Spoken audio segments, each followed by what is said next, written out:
Bonjour à toutes et tous, bonjour Jonas, comment vous allez? Ça tombe bien, moi non plus.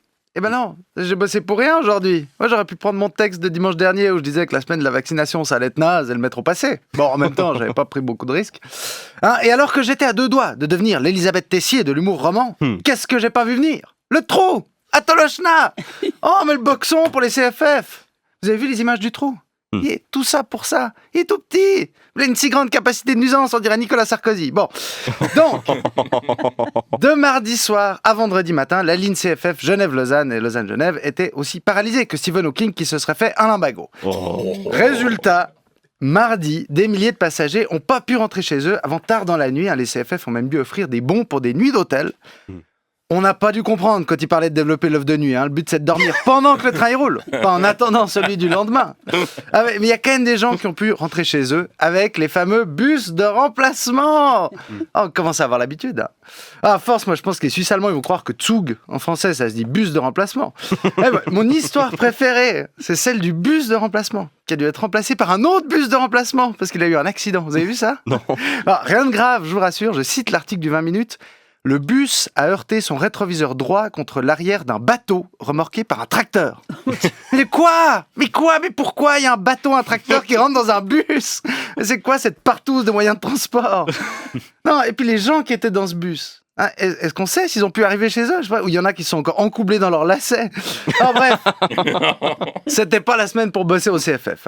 Entre le 19h30 et Forum, on a pu voir défiler plein d'employés avec des cernes à la place des joues et qui avaient l'air irrités. On aurait dit des pendulaires.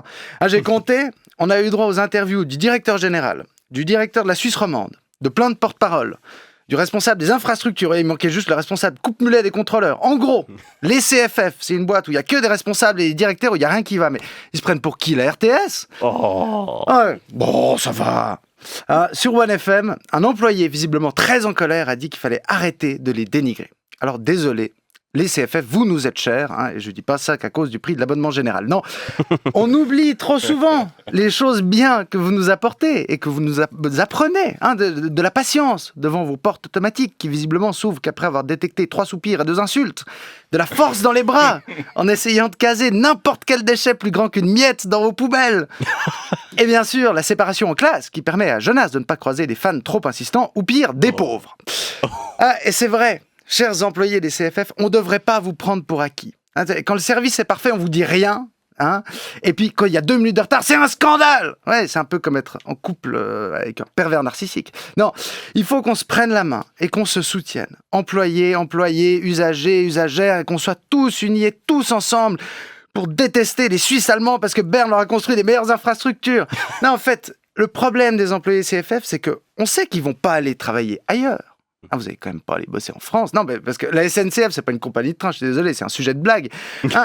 Moi, la dernière fois que j'ai pris un train en France, il a fallu 4 employés, 20 minutes et 200 décibels pour faire rentrer 10 personnes dans un wagon. Mais j'avais l'impression de regarder un aveugle jouer au Mikado avec des moufles.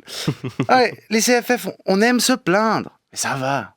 Franchement, en 3 jours, c'était réparé. Si ça avait été moi, ça aurait pas été aussi rapide. J'étais tellement nul en bricolage que moi je repousse. Ça m'est déjà arrivé de manger dans le noir pendant 6 mois parce que j'avais de la flemme de changer une ampoule. Reboucher un trou au mastic, moi ça m'angoisse. Alors 25 mètres carrés de béton, je vais pas critiquer. Et puis bon, cette panne, ça n'a rien changé pour moi. J'aime bien nos voisins du bout du lac, mais entre nous, désagrément, c'était plus pour les gens qui ne pouvaient pas partir de Genève que pour ceux qui ne pouvaient pas y aller. Alors bon, le point positif de cette histoire, c'est que le trou a ravivé le débat d'une 2e ligne entre Lausanne et Genève. D'après les experts, la solution serait d'en creuser une. Et c'est pratique, parce que vu ce qu'il y a sous les rails, il n'y a pas grand-chose à creuser. Bonne émission. Merci.